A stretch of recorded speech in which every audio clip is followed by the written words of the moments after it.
శ్రీమహాగణాధిపతయే నమః. ఓం గురుభ్యో నమః. ఓం శ్రీమాత్రే నమః. పరమేశ్వర స్వరూపమైనటువంటి జ్యోతిష, వాస్తు మరియు ఇతర అనేకమైనటువంటి శాస్త్రములను మనకు అందించినటువంటి మహర్షులకి నమస్కారం.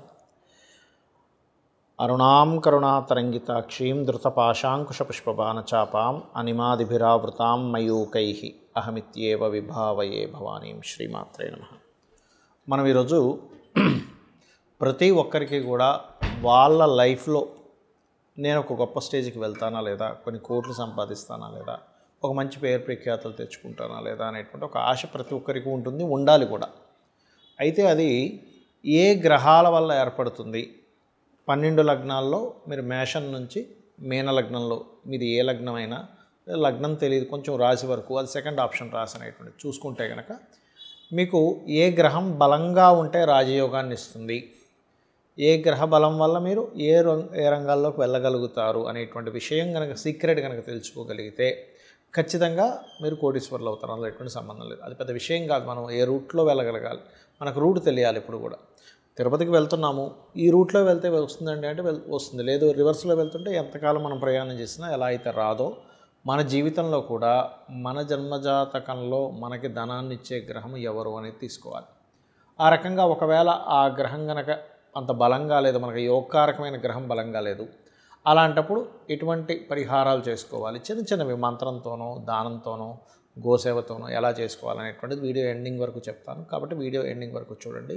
అయితే ఈ విషయాలు చెప్తుంది నేనైనప్పటికీ కూడా చెప్పిస్తుంది సాక్షాత్ లలిత అమ్మవారిగా భావిస్తూ ఒక్కొక్క లగ్నం గురించి తెలుసుకుందాం. మిథున లగ్నము, మిథున రాశి. మిథునం వారికి కనుక చూసుకున్నట్లయితే ఇక్కడ లగ్నాధిపతి బుధుడై మిథునంలో ఎవరైతే ఆ లగ్న సంబంధంగా జన్మించిన వారై ఉంటారో వారికి ఖచ్చితంగా ఉండే ఫలితం ఏమిటి అంటే వాళ్ళ తెలివితేటలు అద్భుతంగా ఉంటాయి, లాజికల్గా బాగా ఆలోచిస్తారు.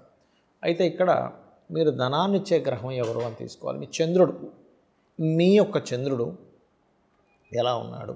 వీక్గా ఉన్నాడండి, ఎంత మనం పోరాడుతున్నా ధనం అనేటువంటిది రాదు. బికాజ్ ఆఫ్ కొంతమందికి ఆ చంద్రుడు రాహుకేతు యాక్సెస్లో పడతాడు, రాహుకేతు యాక్సెస్లో.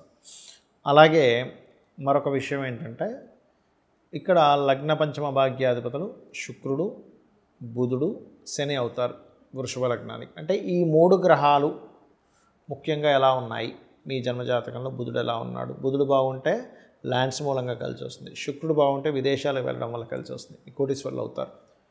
శని బాగుంటే దాన్ని రీసెర్చ్ చేయడం వల్ల, మాస్టర్స్ ఏదైనా ఒక దాంట్లో ఒక మంచి గొప్ప రీసెర్చ్ చేయడం వల్ల కలిసి వస్తూ ఉంటుంది. అయితే ఇది మరలా మీ జన్మజాతకంలో ప్లేస్మెంట్ ఆస్పెక్ట్ కంజంక్షన్ ఏ గ్రహం బలంగా ఉందో చూసుకోవాలి, ఏ ప్లానెట్ బలంగా ఉందో చూసుకొని దాని ద్వారా వచ్చేటువంటి ఫలితాలు ఉంటూ ఉంటాయి. ఇప్పుడు మీకు చంద్రుడు బాగున్నాడు, బలంగా ఉన్నాడు, food related, transport related, travellings, వీటి వల్ల డబ్బులు వస్తాయి, ట్రాన్స్పోర్టేషన్స్ పెట్టుకోవడం వల్ల అట్లాంటివి. అలా మీకు ప్రతి ఒక్కరికి కూడా పూర్వజన్మ కర్మ అనేటువంటిది ఒకటి ఉంటుంది. సో కుజుడు గనక పూర్వజన్మ కర్మకారకుడు అవుతున్నాడు కాబట్టి మీరు ఎట్టి పరిస్థితుల్లో గొడవల జోలికి వెళ్ళకూడదు. మీ స్వరూపం తెలివిగా చేసేది, అక్కడ తెలివిగా చేసేటువంటి స్వరూపం ఉన్నప్పుడు మీరు అనవసరంగా గొడవల జోలికి, ఘర్షణల జోలికి, అంటే పూర్వజన్మ కర్మను యాక్టివ్ చేసినప్పుడు ఏమవుతుందంటే నెగిటివ్గా యాక్టివ్ అయింది అనుకోండి. ఒక్కోసారి అది పాజిటివ్గా యాక్టివ్ అయితే నో నీడ్ టు వరీ, కానీ నెగిటివ్గా యాక్టివ్ అయ్యింది, అప్పుడు జరిగే ఫలితం ఏమిటి అంటే దానివల్లే మీరు అదృష్టాన్ని కోల్పోతుంటారు. కాబట్టి ఎట్టి పరిస్థితుల్లో మిథున లగ్నం వారు ఈ జాగ్రత్తలు తీసుకోండి. మరియు కాస్త గోవులు క్యారెట్స్ తినిపిస్తూ ఉండండి. ఎక్కువగా లలితాం అమ్మవారి యొక్క ఆరాధన ఎక్కువగా చేయండి. అయితే ఇది శుక్రుడు, పంచమాధిపతి శుక్రుడు ఎక్కడున్నాడనే దాన్ని బట్టి అలా ఆరాధించాలి కూడా ఉంటుంది. ఒక్కోసారి శుక్రుడు 4లో ఉంటే నీచంలో ఉన్నాడు అనుకోండి, అప్పుడు సూర్య ఆరాధన ఎక్కువగా చేస్తూ ఉండాలి. అది ఒక్కొక్క లగ్నానికి, అంటే మీ యొక్క లగ్నం నుంచి శుక్రుడు ఎక్కడున్నాడు, ఇప్పుడు అదే వృశ్చిక రాశిలో ఉన్నాడు, సుబ్రహ్మణ్యేశ్వర స్వామి, దత్తాత్రేయుడు ఆరాధన, పంచమాధిపతి. దాని మీద నేను మీకు వీడియోలు చేస్తాను ఎప్పుడైనా కూడా, దాన్ని సపరేట్గా చూద్దాము. కాబట్టి ఇవి చేయండి, ఖచ్చితంగా మీకు బాగుంటుంది. ఇక్కడ ఏంటంటే మనకి ఏ ప్లానెట్ పాడైంది అనేది ముఖ్యంగా తెలుసుకోవాలండి ఎప్పుడు కూడా.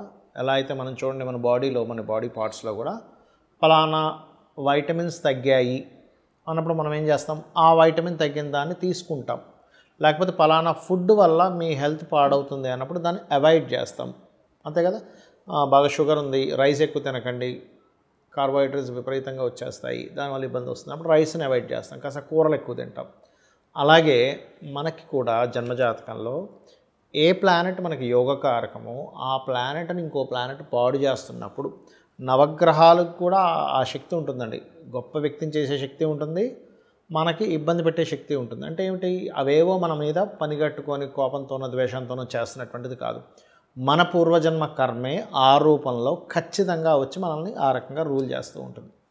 అప్పుడు మరి ఉదాహరణకి రవి పాడయ్యాడు మీ జన్మజాతకంలో, కానీ యోగకారకుడు లేదా శత్రువై పాడయ్యాడు. అలాంటప్పుడు చేయవలసిన రెమెడీ ఏమిటి అంటే సూర్య నమస్కారాలు చేసుకోవడము, గోధుమలు 1 కేజీంబావు గోధుమలు, ప్రతిదానికి కూడా కేజీంబావే గుర్తుపెట్టుకోండి, గోధుమలు దానంగా ఇవ్వడము, అలాగే ఆదివారం నాడు ఇవ్వడం, దాంతోపాటు రెడ్ కలర్ క్లాత్ ఇవ్వండి, ప్లస్ గోధుమ రవ్వ గోవుకు తినిపించండి, సూర్య నమస్కారాలు చేసుకోండి. అప్పుడు మీకు అంటే మీ జన్మజాతకంలో రవి వీక్గా ఉన్నాడు, రవి వల్లే మాకు ఇలా అవుతుంది అన్నప్పుడు తండ్రిని నమస్కరించుకోవడము, తండ్రి పాదాలకు నమస్కరించుకోవడం చేస్తూ ఉండాలి. అధికారులతో గొడవలు పెట్టుకోకూడదు, ఎందుకంటే వీక్గా ఉండే ప్లానెట్ వల్ల ఇబ్బంది వస్తూ ఉంటుంది. ఇక చంద్రుడు వీక్గా ఉన్నాడు, మీకు మెడిటేషన్ ఎక్కువగా చేస్తుండాలి, నదీ స్నానాలు ఎక్కువగా చేస్తుండాలి. ముఖ్యంగా స్నానం చేసేటప్పుడు గంగేచ యమునేచ గోదావరి అని ఒక శ్లోకం ఉంటుంది మనకి, లేదా గంగా నది గంగే అనుకుని స్నానం చేసినా కూడా మీరు ఎప్పుడైతే వాటర్ని ఒక దేవతా స్వరూపంగా చూస్తారో అది ఆటోమేటిక్గా మీకు చంద్రదోషం పోతుంది.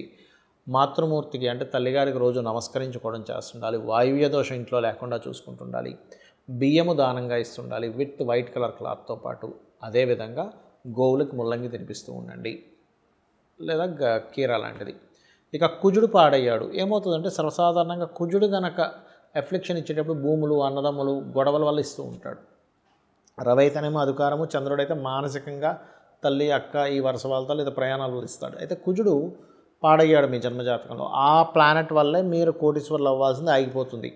అప్పుడు చేయవలసింది ఏంటంటే కందులు దానంగా ఇవ్వడం, రెడ్ కలర్ క్లాత్, స్కందుడిని ఆరాధించడం, ఎక్కువగా సుబ్రహ్మణ్యేశ్వర స్వామిని ఆరాధించడము, గొడవల జోలికి వెళ్లకుండా ఉంటే చాలండి. ఎందుకంటే ఆ రూట్లోనే మీకు ఇబ్బంది ఇస్తుంది అన్నప్పుడు చిన్న ఉదాహరణ, ఒక కర్వ్ ఉంది, స్పీడ్గా వెళ్తేనే పడతాడు అన్నప్పుడు ఏం చేస్తాం, స్పీడ్గా వెళ్ళాం అక్కడ ఆ కర్వ్ దగ్గర. చిన్న లాజిక్, మరొక ఏం లేదు, స్లోగా వెళ్తే కర్వ్ తిరిగిపోతాం, యాక్సిడెంట్ అవ్వదు. అలాగే కుజగ్రహం పాడైనప్పుడు ల్యాండ్స్ కొనేటప్పుడు జాగ్రత్తగా ఉండాలి, ఎందుకంటే ల్యాండ్స్లో ఇరుక్కుపోతారు ఇక్కడ వీళ్ళు, కుజుడు బుధుడు ఎవరు పాడైనా కూడా. అలాగే అదేవిధంగా మీకు గొడవలు ముఖ్యంగా డిపార్ట్మెంట్ వాళ్ళతో, పోలీసులతోని, యంగ్స్టర్స్తో అనవసరం గొడవలు పెట్టుకోకూడదు. గోవుకి క్యారెట్స్ తినిపించడము, సుబ్రహ్మణ్యేశ్వర స్వామి ఆరాధన, లేదా నిద్ర లేస్తూనే ఓం స్కందాయ నమః అని నామస్మరణ చేయడం. ఎప్పుడైనా గుర్తుపెట్టుకోండి, ఏదైనా ఒక ప్లానెట్ బాగాలేనప్పుడు ఆ రోజుల్లో మీరు ఏది మంగళవారం కుజుడు అంటే ఏది ఇంపార్టెంట్ ఏవి స్టార్ట్ చేయకూడదు. ఇక బుధగ్రహం పాడైంది, మీకు స్పాయిల్ అయింది, అప్పుడు చేయవలసింది ఏంటంటే విష్ణు సహస్రనామాలు వింటూ ఉండాలి, శ్రవణం పఠనం ఏదైనా చేయొచ్చు, గోవులకి గోంగూర తినిపించడము, బంధువర్గం వారితో ఒక్కోసారి మనకు తెలియకుండానే కొన్నిసార్లు చాలామంది తెలియక అది ఒక అలవాటు అయిపోతుంది, అక్కడ మాటలు ఇక్కడ మాటలు అక్కడ వినడం, అవునా అనుకొని మనం రియాక్ట్ అవ్వడం, ఇవి చేయకూడదు. బికాజ్ ఆఫ్ కమ్యూనికేషన్స్ కారకుడు, ఆ కమ్యూనికేషన్స్ వల్లే ఇబ్బందులు వస్తాయి. సో ఇది అండ్ వ్యాపార సంబంధించిన విషయాలు తొందరపడి చేయడం, ఇవి జాగ్రత్తలు తీసుకోవాలి, పెసలు దానంగా ఇస్తూ ఉండాలి. ఇక గురుగ్రహం పాడైంది మీ జన్మజాతకంలో, అప్పుడు ఏమిటి అని చెప్పి చూసుకున్నట్లయితే గురువు ప్రధానంగా ఇక్కడ గురుగ్రహం పాడైనప్పుడు మిస్గైడింగ్స్ ఎక్కువగా జరుగుతూ ఉంటాయి. అలాంటప్పుడు సరైన గైడింగ్ మనం తీసుకుంటున్నామా లేదా అనేటువంటిది ఒక జాగ్రత్త తీసుకుంటూ, మీకు దగ్గరలో ఆలయాలు ఉన్నట్లయితే అక్కడ మీరు పసుపు గంధము ఆ ఆలయాల్లో దేవతా సంబంధించిన కైంకర్యాలకు వాడుకోవడానికని మీరు భక్తి శ్రద్ధలతో ఇవ్వడము, గురువులకు నమస్కరించుకోవడము. ఎందుకంటే గురువు పాడైతే కనుక ఏమవుతుందంటే గురువుల ద్వారానే, అంటే గైడింగ్ చేసే వాళ్ళే సరిగ్గా చేయరు, ఇది ప్రధానంగా తీసుకోవాలి. అదేవిధంగా మరొక విషయం ఏంటంటే ఈ గురువారాలు ఇంపార్టెంట్ డెసిషన్స్ తీసుకోకూడదు, గోవులకి అరటికాయలు తినిపించడం గురువారం చేస్తూ ఉండాలి, ఇది ప్రధానంగా తీసుకోవాలి.